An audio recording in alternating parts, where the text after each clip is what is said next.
What an honor to be here with you, and what an honor to be with the scholars. And to be accepted into this association is something bigger than I could have ever dreamed. There's a statement that I love. It says that one is too small of a number to achieve greatness. That when greatness happens, it's because there are a lot of people who help make it happen. I have my family here. My wife Margaret and I, in June, will be married 50 years. I have my 2 children.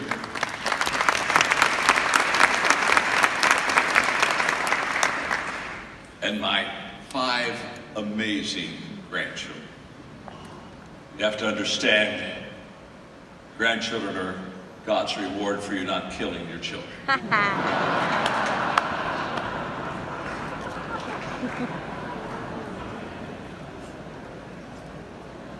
But when I think of one as too small of a number to achieve greatness, I have some of my friends here with me. But they're more than friends to me.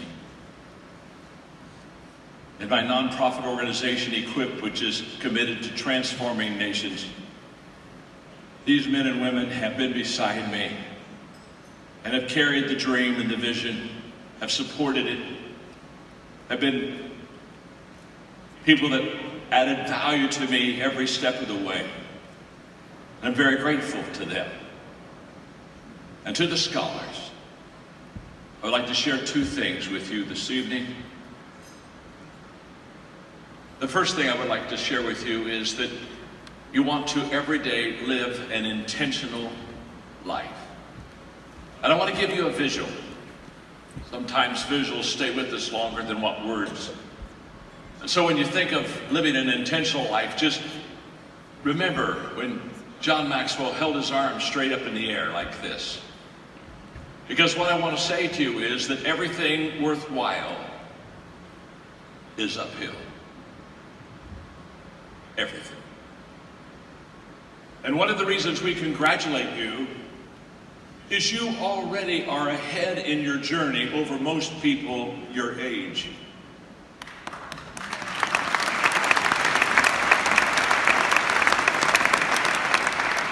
Because you have already been traveling uphill through the adversity that you've had in your life, the setbacks, the disappointments, the frustrations. You've already learned, I think, the most important lesson of all, and the reason that you want to live an intentional life is the only way that you can go uphill is to be intentional. No one ever accidentally gets to the top. We've never read a book on accidental achievements. And that intentional life will allow you to continue to climb that uphill because it really never stops. And the problem is, too many times we have uphill hopes, but we have downhill habits. And I commend you, because you already are a step up on most of the people your age, because you know what it's like to go uphill. The second thing I would share with you tonight is to write your own story. When I was in my middle 20s, I had as a Christmas gift a book that was given to me, and I was quite excited, loved to read, and the outside of the book title intrigued me. It said, "The Greatest Story Ever Told." I thought, wow, greatest story ever told. I could hardly wait to open up the pages and read this book, and I opened up the pages, and much to my surprise, when I did, the pages were blank. No words. In fact, I moved a couple pages around and I finally looked at the person who gave me the gift and said, "I don't understand. It says on the outside of the cover, the greatest story ever told." And when I opened the inside of the book, there are no words. She smiled and said, "Go to the front page," and I did. And at the top of that page, she had written me a note. It read, "John, your life is before you. You fill these pages with your hopes, with your dreams, with matters of your heart. John, I dare you to write the greatest story ever told. And I took that book home. And next morning, I began to fill out those pages. And for the next month, every day, I wrote in that book until I finished it. It was never published, but it was the greatest story, and it was the greatest book I've ever written.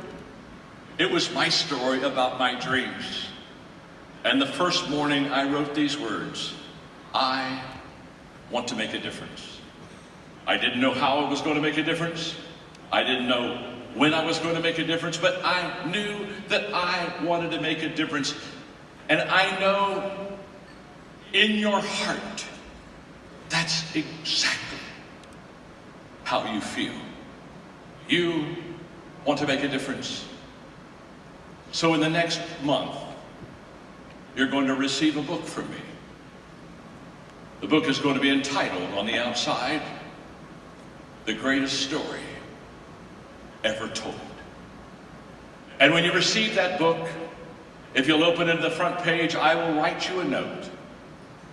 And the note will basically say, your life is before you. You fill these pages with your dreams, with your hopes, with matters of your heart.